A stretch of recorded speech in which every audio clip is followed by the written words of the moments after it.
ꯑꯍꯥꯟꯕꯃꯛꯇꯗ story ꯀꯂꯦꯛꯁꯟꯕꯨ ꯇꯥꯕꯤꯔꯤꯕ ꯄꯨꯝꯅꯃꯛꯄꯨ ꯏꯀꯣꯡꯅꯅ ꯈꯨꯔꯨꯝꯖꯔꯤ ꯍꯧꯖꯤꯛ ꯃꯔꯨꯑꯣꯏꯕ ꯄꯥꯎ ꯄꯤꯖꯔꯤ ꯌꯦꯜꯍꯧꯃꯤꯁꯤꯡꯒꯤ ꯃꯤꯐꯝ ꯄꯥꯡꯊꯣꯛꯈ꯭ꯔꯦ ꯈꯣꯡꯖꯪ ꯆꯪꯁꯤꯟꯅꯕ ꯁꯦꯝ ꯁꯥꯈ꯭ꯔꯦ ꯈꯥꯃꯦꯟꯂꯣꯛ ꯊꯧꯗꯣꯛꯇ ꯂꯩꯈꯤꯗ꯭ꯔꯁꯤꯡ ꯃꯐꯝꯗ ꯏꯀꯥꯏ ꯈꯨꯝꯅꯈ꯭ꯔꯦ ꯌꯦꯜꯍꯧ ꯐꯨꯔꯨꯞꯁꯤꯡꯒꯤ ꯄꯣꯂꯤꯇꯤꯀꯦꯜ ꯄꯋꯥꯔ ꯀꯨꯀꯤꯗ ꯄꯤꯅꯕ ꯍꯣꯠꯅꯕꯅꯤ ꯕꯤꯁꯅꯨꯄꯨꯔ ꯗꯤꯁꯇ꯭ꯔꯤꯛꯇ ꯑꯊꯤꯡꯕ ꯊꯝꯈ꯭ꯔꯦ DJP ꯃꯨꯈꯦꯁꯅ ꯕꯤꯁꯦꯝꯄꯨꯔ ꯑꯃꯁꯨꯡ ꯆꯨꯔꯆꯥꯟꯄꯨꯔ ꯗꯤꯁꯇ꯭ꯔꯤꯛꯀꯤ ꯂꯣ ꯑꯦꯟ ꯑꯣꯔꯗꯔꯒꯤ ꯐꯤꯕꯝ ꯌꯦꯡꯁꯤꯟꯈ꯭ꯔꯦ ꯃꯅꯤꯄꯨꯔꯗ ꯅꯥꯒꯥ ꯃꯤꯆꯝ 6 ꯍꯥꯠꯈꯤꯕꯒꯤ ꯃꯇꯥꯡꯗ ꯊꯕꯛ ꯂꯧꯈꯠꯅꯕ RSSꯅ PMꯗ ꯇꯛꯁꯤꯟꯈ꯭ꯔꯦ ꯍꯧꯖꯤꯛ ꯄꯥꯎ ꯁꯟꯗꯣꯛꯅ ꯄꯥꯖꯔꯤ ꯍꯧꯖꯤꯛ ꯁ꯭ꯇꯦꯠ ꯑꯁꯤꯗ ꯊꯣꯛꯂꯤꯕ ꯊꯧꯗꯣꯛ ꯋꯥꯊꯣꯛꯁꯤꯡꯒꯤ ꯃꯇꯥꯡꯗ ꯂꯝꯗꯝ ꯑꯁꯤꯒꯤ ꯈꯨꯟꯗꯥꯗꯨꯅ ꯑꯃꯠꯇ ꯑꯣꯏꯅ ꯅꯨꯡꯁꯤ ꯆꯥꯟꯅꯅ ꯂꯩꯃꯤꯟꯅꯔꯛꯄ ꯌꯦꯜꯍꯧꯃꯤ ꯐꯨꯔꯨꯞꯁꯤꯡꯒꯤ ꯑꯣꯏꯕ ꯃꯤꯐꯝ ꯑꯃ ꯉꯁꯤ ꯏꯝꯐꯥꯜ ꯍꯣꯇꯦꯜꯗ ꯄꯥꯡꯊꯣꯛꯈꯤꯕꯒ ꯂꯣꯏꯅꯅ ꯃꯈꯥ ꯇꯥꯕ ꯈꯣꯡꯖꯪ ꯆꯪꯁꯤꯟꯃꯤꯟꯅꯅꯕ ꯁꯦꯝ ꯁꯥꯈ꯭ꯔꯦ ꯉꯁꯤ ꯄꯥꯡꯊꯣꯛꯈꯤꯕ ꯃꯤꯐꯝ ꯑꯗꯨꯗ ꯂꯝꯗꯝ ꯑꯁꯤꯗ ꯏꯪ 2019ꯒꯤ ꯃꯦ 3ꯗꯒꯤ ꯍꯧꯗꯨꯅ ꯊꯣꯛꯂꯤꯕ ꯋꯥꯊꯣꯛ ꯂꯥꯟꯊꯣꯛ ꯑꯁꯤ ꯃꯇꯧ ꯀꯔꯝꯅ ꯃꯥꯌꯣꯛꯅꯒꯗꯒꯦ ꯍꯥꯏꯕꯒꯤ ꯃꯇꯥꯡꯗ ꯀꯨꯞꯅ ꯈꯟꯅ ꯅꯩꯅꯈꯤꯕꯒ ꯂꯣꯏꯅꯅ ꯃꯈꯥ ꯇꯥꯕ ꯈꯣꯡꯖꯪꯁꯤꯡ ꯃꯇꯧ ꯀꯔꯝꯅ ꯆꯪꯁꯤꯟꯒꯗꯒꯦ ꯍꯥꯏꯕꯒꯤ ꯐꯤꯔꯦꯞꯁꯨ ꯂꯧꯈꯤ ꯂꯣꯏꯅꯅ ꯆꯪꯁꯤꯟꯒꯗꯕ ꯈꯣꯡꯖꯪ ꯑꯗꯨ ꯍꯦꯛ ꯐꯪꯗ꯭ꯔꯤꯕ ꯐꯥꯎꯕ ꯍꯟꯕ ꯂꯩꯇꯅ ꯆꯪꯁꯤꯟꯅꯕ ꯍꯥꯏꯅꯁꯨ ꯉꯁꯤꯒꯤ ꯃꯤꯐꯝ ꯑꯗꯨꯗ ꯑꯃꯠꯇ ꯑꯣꯏꯅ ꯌꯥꯅꯈꯤ ꯑꯗꯨꯝ ꯑꯣꯏꯅꯃꯛ ꯍꯧꯖꯤꯛ ꯐꯥꯎꯕꯒꯤ ꯑꯣꯏꯅ ꯆꯪꯁꯤꯟꯒꯗꯕ ꯆꯞ ꯆꯥꯕ ꯐꯤꯔꯦꯞꯇꯤ ꯂꯥꯎꯊꯣꯛꯄ ꯂꯩꯇ꯭ꯔꯤ ꯑꯗꯨꯕꯨ ꯍꯧꯖꯤꯛ ꯊꯣꯛꯂꯤꯕ ꯏꯔꯥꯡ ꯑꯁꯤꯗ ꯑꯃꯠꯇ ꯑꯣꯏꯅ ꯄꯨꯟꯅ ꯆꯞ ꯆꯥꯅ ꯊꯦꯡꯅꯕꯒꯤ ꯐꯤꯔꯦꯞꯇꯤ ꯂꯧꯈ꯭ꯔꯦ ꯉꯁꯤ ꯃꯤꯐꯝ ꯄꯥꯡꯊꯣꯛꯈꯤꯕ ꯑꯗꯨꯗ ꯀꯣꯀꯣꯃꯤ ꯑꯃꯨꯀꯣ ꯏꯃꯥꯒꯤ ꯃꯩꯔꯥ ꯑꯃꯗꯤ ꯐꯨꯠ ꯍꯤꯜꯁ ꯅꯥꯒꯥ ꯀꯥꯎꯟꯁꯤꯜ ꯂꯤꯌꯥꯡꯃꯥꯏꯒꯤ ꯅꯥꯒꯥ ꯀꯥꯎꯟꯁꯤꯜꯅꯆꯤꯡꯕ ꯃꯔꯨꯑꯣꯏꯕ ꯅꯥꯒꯥꯒꯤ CSO ꯀꯌꯥ ꯌꯥꯎꯅ ꯄꯨꯟꯅ ꯇꯣꯉꯥꯟꯕ CSO 9 ꯔꯣꯝꯒꯤ ꯃꯤꯍꯨꯠꯁꯤꯡꯅ ꯁꯔꯨꯛ ꯌꯥꯈꯤ ꯍꯤꯔꯝ ꯑꯁꯤꯒ ꯃꯔꯤ ꯂꯩꯅꯅ ꯉꯁꯤ ꯅꯨꯡꯊꯤꯜ ꯅꯣꯔꯠ AOCꯗ ꯂꯩꯕ ꯀ꯭ꯂꯥꯁꯤꯛ ꯍꯣꯇꯦꯜꯗ ꯂꯩꯕ ꯄꯥꯎꯃꯤꯁꯤꯡꯒ ꯎꯅꯕꯗ ꯖꯣꯏꯟꯠ ꯇ꯭ꯔꯥꯏꯕꯁ ꯀꯥꯎꯟꯁꯤꯜ ꯃꯅꯤꯄꯨꯔꯒꯤ ꯀꯟꯚꯦꯅꯔ ꯆꯦꯔꯥꯎ ꯃꯦꯔꯥꯆꯥꯎ ꯏꯀꯥꯏꯅ ꯍꯥꯏ ꯅꯥꯒꯥ ꯃꯤꯆꯝ 6 ꯐꯥꯕ ꯑꯃꯗꯤ ꯍꯥꯠꯄꯗ ꯆꯦꯟꯅꯕꯁꯤꯡ ꯈꯨꯗꯛꯇ ꯐꯥꯗꯨꯅ ꯃꯇꯤꯛ ꯆꯥꯕ ꯆꯩꯔꯥꯛ ꯄꯤꯒꯗꯕꯅꯤ ꯁꯨ ꯒ꯭ꯔꯨꯞꯇ ꯂꯩꯔꯤꯕ ꯀꯨꯀꯤ ꯃꯤꯂꯤꯇꯦꯟꯠꯁꯤꯡ ꯑꯦꯗꯚꯣꯀꯦꯠ ꯇꯧꯗꯨꯅ ꯑꯁꯤꯒꯨꯝꯕ ꯌꯥꯝꯅ ꯇꯝꯊꯤꯕ ꯃꯤꯍꯥꯠ ꯑꯁꯤꯗ ꯆꯦꯟꯅꯔꯤꯕ ꯒ꯭ꯔꯨꯞꯁꯤꯡꯒꯤ ꯇꯦꯔꯣꯔꯤꯁ ꯑꯣꯔꯒꯅꯥꯏꯖꯦꯁꯟꯅꯤ ꯍꯥꯏꯅ ꯂꯥꯎꯊꯣꯛꯀꯗꯕꯅꯤ ꯂꯣꯏꯅꯅ ꯀꯨꯀꯤ ꯇꯦꯔꯣꯔꯤꯁꯁꯤꯡ ꯑꯣꯔꯒꯅꯥꯏꯖꯦꯁꯟ ꯑꯃ ꯑꯣꯏꯔꯤꯕ KNPꯒꯤ ꯆꯤꯌꯥꯔꯃꯦꯟ ST ꯊꯥꯡꯕꯣꯏ ꯀꯤꯛꯄꯦꯟꯒꯤ ꯂꯣꯏꯅꯕꯤ ꯍꯧꯖꯤꯛ ꯃꯅꯤꯄꯨꯔꯒꯤ deputy chief minister ꯑꯣꯏꯔꯤꯕꯤ ꯅꯦꯞꯆꯥ ꯀꯤꯛꯒꯦꯟ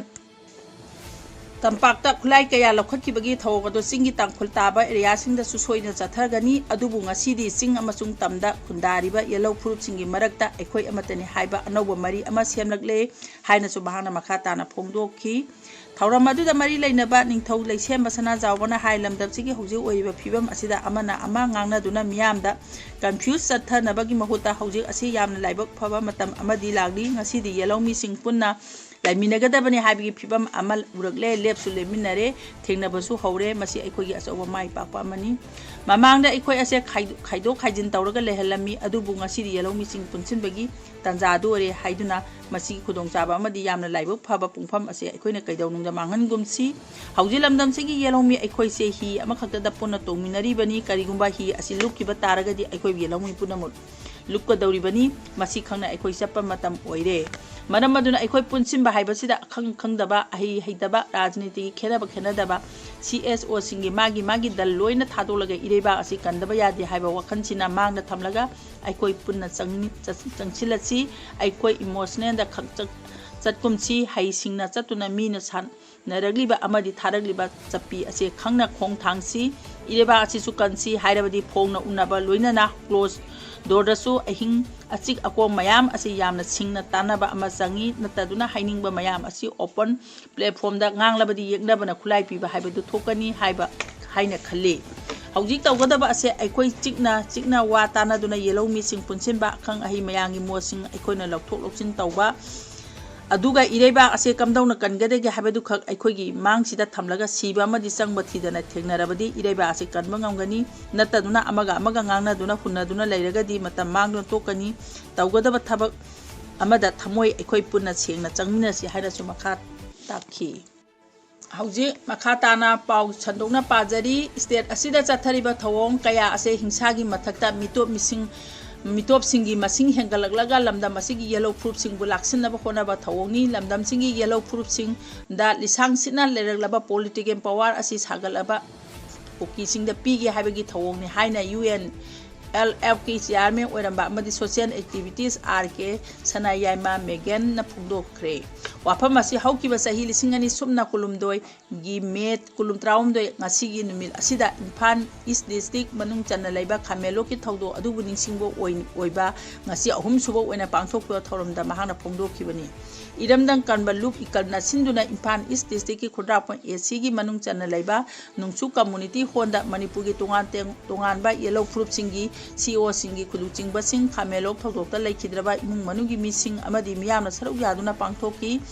khamelo ki thawdokta leikhidra singi mafamda leisu katuna ikai khumna utpaga lonana tangkhon phru ki mihat thina har khraba naga misam taruki mafamda so minute ama tumina leptuna ikai khumna utki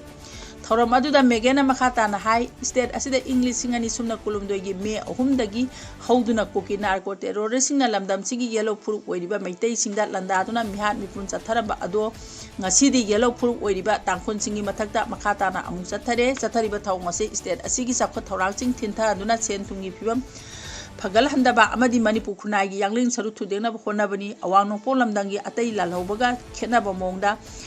ideology amada chathabani haibase mayek sina khangna masibu namthanaba khonabani haibase mayek sengle koki sina lamda masigi yellow fruit singi tamthina haliba asi amung hanna punba yaroideba phibam amada thambani mahana makhata na hai Manipur da hojik thengneriba issue ase matam sangna thingnakhigani maram asina masi lamdam asida khunda minariba yellow fruit khudi mangna amata oina punna thingna minaba gi tangai phadaba lei fruit sing amaga hana hanba tampaki fruit sing tampakta namchinduna thambagi thawoni mapandagi mitop sing state asida leptana chang masagi phamdagi khutakta ilokthokadabani charter of